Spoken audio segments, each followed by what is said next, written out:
Equity Bank has denied any links with Harun Aydin, the Turkish investor associated with Deputy President William Ruto.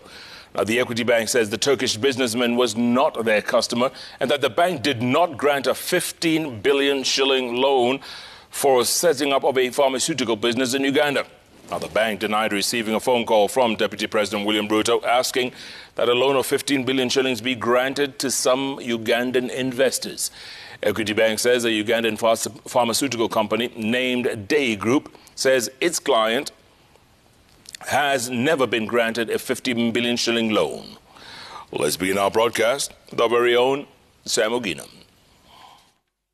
Appearing before the National Assembly's Finance Committee probing the link between Deputy President William Ruto, the Turkish national Harun Aydin, and an alleged phone call asking a 15 billion shillings loan, Equity Bank denied links with or knowledge of the Turkish businessman. In this conversation, the Deputy President of the Republic of Kenya said that he had made a phone call to Equity Bank, and through this phone call, an investor had received a loan of 15 billion Kenya shillings for purposes of investment.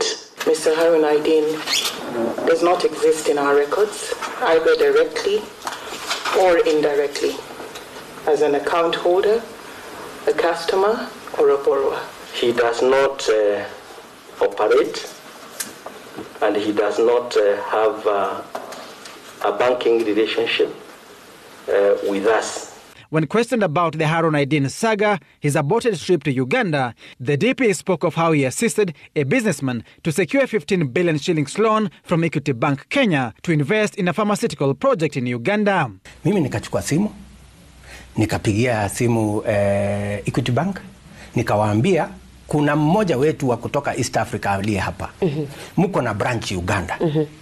Msaidieni huyu mtu kama anaweza kufanya hiyo biashara anatafuta. The DP added that his phone call to the bank yielded results. So, wakati sasa huyo mtu alifaulu, akapata pesa shilingi bilioni 15 za Kenya. 150 million US dollars. Akaenda akajenga hiyo kiwanda. The bank said it has a Ugandan client, the Dei Group Limited, operating two accounts, one under Dei Pharmaceuticals and the second account operated under Dei Milling Company. The Dei Group listed Matthias Magola and Kellen Kamurungi as the directors of the company, according to the records at Equity Bank. The bank denied loaning Dei Group the 15 billion shillings in question. Yes, Dei is our customer in Uganda. That one I don't want to deny. I also want to mention that in terms of lending, we have not lent the 15 billion shillings to any of those two customers in Uganda. In its 2019 financial report, Equity Bank indicated that it had partnered with the Dei Group in Uganda to finance its expansion of a pharmaceutical, biotech and research plant. Fast forward to 2020, Uganda's Financial Intelligence Authority, FIA, froze the accounts of Dei Group over suspicious transactions. This was made public by Ugandan President Yoweri Museveni in his 2020 State of the Nation address.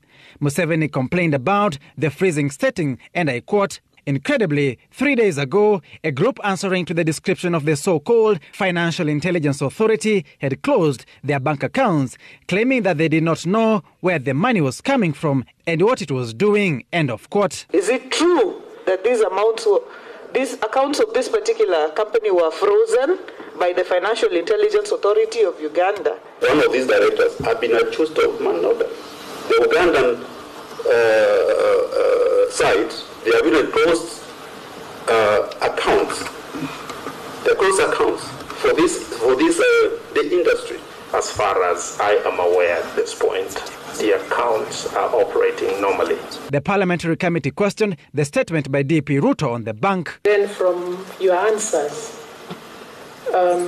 can you say that, would you say that our deputy president and also the president of Uganda lied to their people, lied to all of us, to the Ugandans, to the Kenyans, that there was a transaction which was done by the Equity Bank? Why would the Deputy President of the Republic of Kenya and the President of Uganda, put out blatant lies on a matter as significant as this. We find it very difficult to speak to the reasons as to why the statements were made, and really only can confine ourselves to the banking relationship and the business and the documents that we have in the bank.